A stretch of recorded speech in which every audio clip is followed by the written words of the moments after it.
Assalamu alaikum students. Today our topic is capital expenditure and revenue expenditure. Capital expenditure, we will do first capital expenditure. What are capital expenditure? What is the meaning of capital?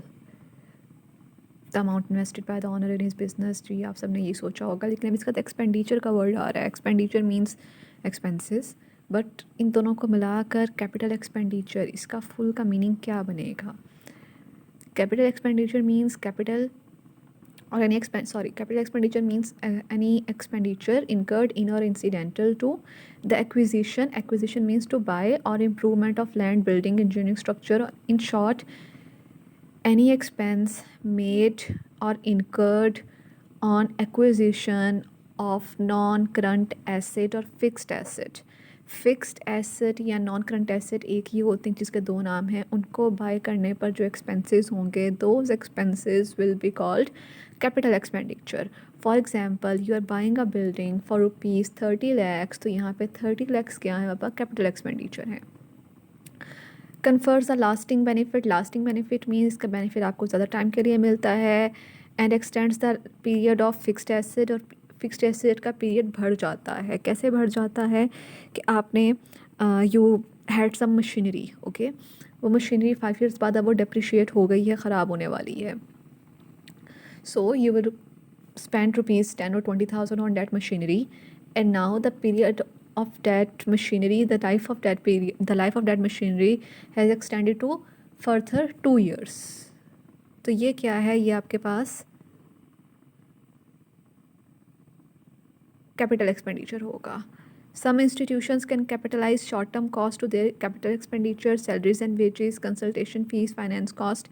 ये क्यों होती है ये मैं आपको बाद में बताऊंगी. Anyhow, दोबारा स्लाइड की तरफ आते हैं. यहाँ पर देखें, कैपिटल एक्सपेंडिचर है, इसके डिफरेंट पर्सपेक्टिव बताए हुए हैं. ठीक है, इनको हम मज़ीद आगे डिटेल से करते हैं. यहाँ पर इस स्लाइड में फ्रीक्वेंसी मीन्स कितनी बार वो एक्सपेंडिचर हो रहा है. अगर वो एक्सपेंडिचर बार बार हो रहा है तो उसको हम कैपिटल एक्सपेंडिचर नहीं कहते. अगर वो expenditure once in a lifetime, like after 10 years, after 15 years हो रहा है, तो उसको हम बोलेंगे कैपिटल एक्सपेंडिचर. ओके, पर्पस, अगर उसका पर्पस, बात ध्यान सुननी है, अगर उस एक्सपेंडिचर का purpose is to maintain the asset, we will not record it as capital expenditure. Okay, अगर आप किसी चीज़ पर, किसी एसेट पर ख़र्चा कर रहे हो, but the purpose is to just maintain its capacity, it is not capital expenditure. But if its purpose is to increase the capacity, then it is capital expenditure. कैसे? एक मशीन है आपके पास, वो रोज़ के 10 units प्रोड्यूस करती है. You are spending something on that machinery. Why? Because the capacity has reduce to 8 units. साथ उर्दू में बोल रही हूँ so that you can understand it better. Machine है, वो रोज़ के 10 units प्रोड्यूस करती है, okay, but with the passage of time वो अब रोज़ के 8 units प्रोड्यूस कर रही है. Okay, so you have spend 10,000 on that machinery so that it can produce again 10 units. आप उस पर दोबारा से मनी कंज्यूम कर रहे हो ताकि वो रोज़ के दोबारा 10 units प्रोड्यूस करना शुरू कर दे. अब उसकी कैपेसिटी इंक्रीज़ नहीं हुई, उसकी कैपेसिटी सिर्फ मेंटेन हो रही है. ओके, पहले भी 10 था, अब खर्चा करके दोबारा से 8 से 10 पर ही आ रही है, 12 पर नहीं जा रही. So what is this? It is not capital expenditure. Okay, capital expenditure कब होगा? If you spend something on that machinery और वो 10 की बजाय 12 units प्रोड्यूस करना स्टार्ट कर दे, that is capital expenditure. Lastly, I think is revenue earning capacity. How much revenue are you generating from it? Okay. जी, ये हमारा हाफ टॉपिक था capital expenditure. Next half topic है revenue expenditure. What is revenue expenditure? It is an expenditure which is incur to maintain the productivity और earning capacity of a business. मैंने बार पीछे क्या वर्ड यूज़ किया था? Maintain. तो मेंटेनेंस पे जो खर्चा होता है, मैंने एग्जांपल क्या दी? 10 से 8 यूनिट हुआ, 8 से अगेन 10 पर आने के लिए आप जो एक्सपेंडिचर करेंगे, those will be called revenue expenditure. To carry out operating activities in the normal course of business, operating activities के day to day expenses के लिए the amount you will pay will be called revenue expenditure. Benefit, its benefit are usually for current accounting period. What is current accounting period? For 1 year, normally 1 year. जबकि जो capital expenditure है that provide you benefit for more than 1 year. Accounting treatment, yes, it is an expense, it is recorded in profit and loss account or income statement. जी, तो अभी तक हमने क्या किया, we studied capital expenditure, its nature, frequency, purpose, revenue, earning capacity, and we did revenue expenditure. अब हम revenue expenditure के examples करेंगे. Maintenance of assets, I have explained it. Selling expense, wages paid, utility expense means electricity bills, telephone bills, gas bills, rent expenses. See, these expenses are paid on monthly basis, बार बार करने पड़ते हैं. Okay, तो वो expense जो कि ऐसे बार बार हो, रूटीन एक्सपेंस हो, that expense is also an example of revenue expenditure. Okay, here we have distinction between capital and revenue expenditure. Hope it is clear on your slides. Incurred in capital expenditure means any expenditure which is incurred on acquiring means buying an asset or improving the asset. Okay, मैंने acquire के meaning भी आपको पहले explain कर दी है, मैंने आपको improve के भी कर दिए. ओके, एंड रेवेन्यू एक्सपेंडिचर वो होता है जो कि रूटीन एक्सपेंडिचर होता है, नॉर्मल कॉस्ट के लिए होता है, होता ही रहता है. जैसे कि आपने गुड्स बाय करने पे आपने 5,000 स्पेंड किए हैं, तो गुड्स आपने बाय की हैं, परचेजेस हैं, नॉर्मल कोर्स ऑफ बिजनेस है, it is revenue expenditure. Capital expenditure increase earning capacity means ये मशीन की किसी भी जैसी कैपेसिटी को इंक्रीज कर देता है. Revenue expenditure it just maintains the earning capacity. Capital expenditure non recurring outlay, non recurring के ये बार बार नहीं होते. रेवेन्यू एक्सपेंडिचर रिकरिंग आइटम बार बार होते हैं. It produces benefit over several years. Capital expenditure पे आप जो भी करोगे उसका बेनिफिट आपको बार बार मिलता रहेगा. How? I have given you this example in the start of lecture that suppose you have bought a building for rupees 30 lakhs. आपने एक बिल्डिंग बाय की 30 lakhs के लिए. अब उस बिल्डिंग का बेनिफिट एक साल में ख़त्म तो नहीं ना हो जाएगा. It will continue to benefit you for at least 15 to 20 years. Building कम से कम 10 साल तो यूज़फुल रहती है ना. तो अब ये जो बिल्डिंग बाय कर रही हैं, इस पर जो आप स्पेंड कर रही हैं, that is your capital expenditure. Revenue expenditure it is consumed with in an accounting year, कि इसका जो बेनिफिट होता है वो आपको एक साल के अंदर पूरा हो जाता है.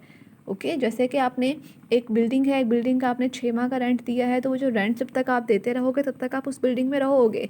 आप ये नहीं कहोगे कि मैं इस साल रेंट पे कर रहा हूँ तो मुझे अगले साल फ्री में रहने दिया जाए, ऐसा तो नहीं ना होगा. Capital expenditure are usually written in balance sheet. Revenue expenditures are written in income statement और trading and profit and loss account. तो ये इसके डिफरेंस थे. रिपीट कर रही हूँ. कैपिटल एक्सपेंडिचर वो होता है जब हम एसेट बाय करते हैं. Revenue expenditure day to day business में होता है. कैपिटल एक्सपेंडिचर कैपेसिटी इंक्रीज़ करता है. रेवेन्यू एक्सपेंडिचर कैपेसिटी मेंटेन करता है. रेवेन्यू एक्सपेंडिचर बार बार खर्चे होते हैं. कैपिटल एक्सपेंडिचर बार बार नहीं, once in a year, once in a lifetime होते हैं ऑफ बिजनेस. कैपिटल एक्सपेंडिचर का बेनिफिट आपको बहुत साल तक मिलता रहता है. रेवेन्यू एक्सपेंडिचर का बेनिफिट आपको एक अकाउंटिंग ईयर में ख़त्म हो जाता है. कैपिटल एक्सपेंडिचर बैलेंस शीट में लिखे जाते हैं. Revenue expenditure trading and profit and loss account और इनकम स्टेटमेंट में लिखे जाते हैं. जी, ये मज़ीद डिफरेंसेस हैं. यहाँ पर कैपिटल एक्सपेंडिचर फर्स्ट वही है, purchase of plant and machinery. आगे आपको एग्जांपल से समझाया जा रहा है इस पूरे में. Capital expenditure means purchase of plant and machinery. Revenue expenditure means painting of machinery. तो देखें, पेंट करने से कुछ नया तो नहीं ना आ रहा कि आपको एक नई मशीनरी नहीं मिल रही, उसकी कैपेसिटी इंक्रीज़ नहीं हो रही. Installation cost of plant. जी, जब भी कोई नया एसेट बाय करते हैं, whenever you buy a new asset, all the expenses incurred on that asset to bring that asset in working condition. एक एसेट को वर्किंग कंडीशन, नए एसेट, न्यू एसेट को वर्किंग कंडीशन तक लाने में जो भी एक्सपेंडिचर होते हैं उसको कैपिटल एक्सपेंडिचर का पार्ट कहते हैं. एग्जांपल दे रही हूँ. जैसे कि देखें, आपने एक नया एसेट बाय किया, you bought a car. Okay, अब उस कार को शोरूम से अपने घर तक लाने में आपको यकीन उसमें पेट्रोल वगैरह तो डलवाना पड़ेगा ना. तो समझो पेट्रोल भी डलवा रहे हो, वो भी आपका क्या है, वो आपका उसकी कॉस्ट का पार्ट बनता है. और एग्जांपल देती हूँ, आपने एक AC बाय किया, ओके, ₹70,000 का. लेकिन अब ऐसा तो नहीं ना होगा घर लाओगे रखोगे चल पड़ेगा, ऐसा तो नहीं ना होता. आपको उसको प्रॉपर इंस्टॉल करवाना पड़ेगा. ओके, आपको उसके लिए जो लेबर हैं वो हायर करने पड़ेंगे. वो जो कुछ मशीनरी छोटी मोटी वो चाहिए होगी या जो भी उनको मटेरियल चाहिए होगा आपको वो प्रोवाइड करना पड़ेगा. सपोज़ वो 5,000 का है, फिर उसके बाद वो जो लोग हैं वो आपसे पेमेंट लेते हैं यकीनन जो आप लेबर हायर करोगे, सपोज़ वो 2000 पेमेंट आपसे ले रहे हैं, तो अब जो आप एसी की कॉस्ट लिखोगे, एसी की कॉस्ट आप 70,000 नहीं लिखोगे, आप 77,000 लिखोगे। 5,000 जो उस पर मटीरियल कंज्यूम हुआ है प्लस 2,000 उनकी wages, 77,000 will be return in cost of AC. Okay, और जो रिपेयर्स होती हैं, रिपेयर्स रेवेन्यू एक्सपेंडिचर में जाती हैं। Additional purchase of an asset, आपको मैंने पहले ही कहा कोई भी नॉन करंट एसेट है उसको बाय कर रहे हो, कैपिटल एक्सपेंडिचर। अब द कॉस्ट ऑफ पेट्रोल और diesel used in machinery, first time का तो मैंने एग्जांपल दे दी। अब फर्स्ट टाइम के बाद से जो भी एक्सपेंसेस होंगे वो रेवेन्यू एक्सपेंडिचर होंगे। Cost of extension of a building, business extend कर रहे हो, ओके जैसे कॉलेज है, कॉलेज में पहले 6 विंग्स थे, अब 7 विंग्स हैं, तो 7th विंग बनने से उसकी कैपेसिटी मेंटेन हुई है सिर्फ या इंक्रीज़ हुई है?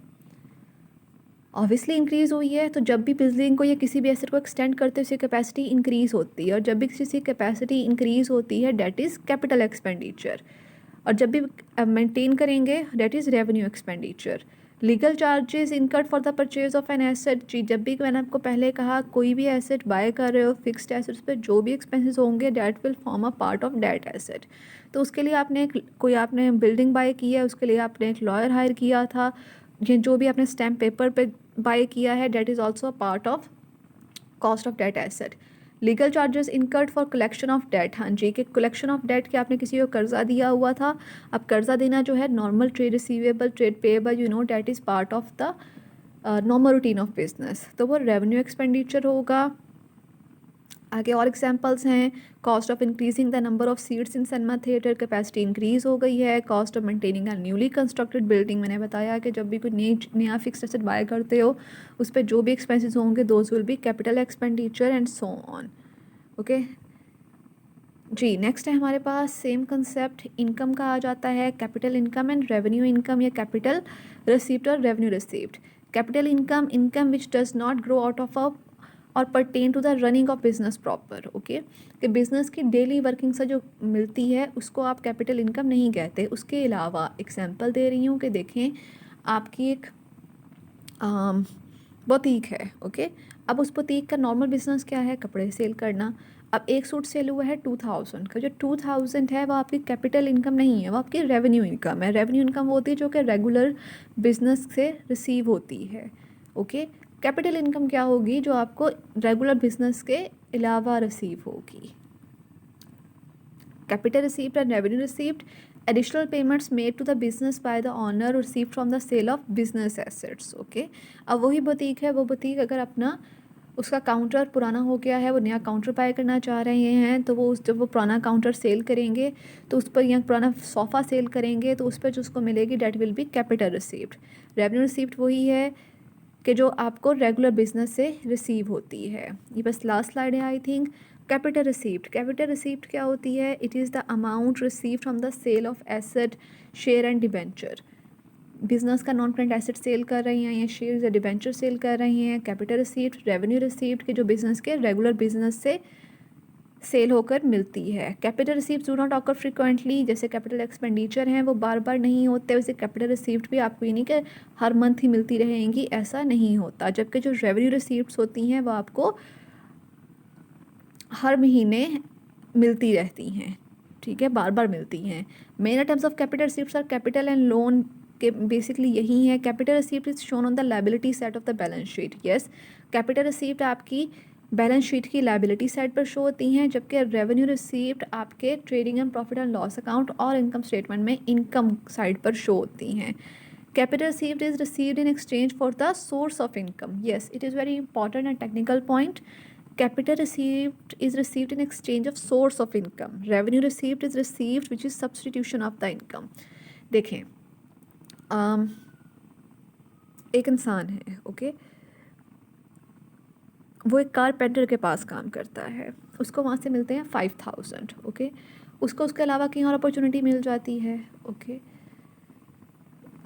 या वही कारपेंटर कहता है कि तुम यहाँ पे काम करने के बजाय मेरे घर आके काम कर दो, मैं तुम्हें घर आके कोई भी एक्स्ट्रा काम, ओके, मैं तुम्हें 6000 पे कर दूंगा, तो वो क्या है, वो उसकी रेवेन्यू रिसीप्ट है।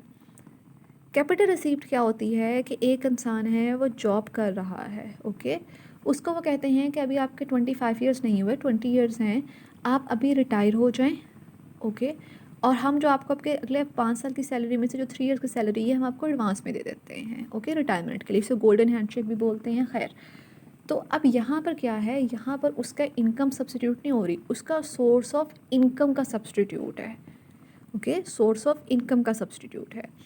Capital receipts either decrease the value of an asset और increases the value of liability. और जो रेवेन्यू रिसीप्ट्स इनमें से कुछ भी नहीं करता, ना वो लाइबिलिटी में जाता है, क्योंकि रेवेन्यू रिसीप्ट्स आपकी इनकम में आ चुका, प्रॉफिट एंड लॉस अकाउंट और इनकम स्टेटमेंट में। Okay, it was the last slide. ये हमारा टॉपिक कंप्लीट हो गया। If you have any question please to ask me.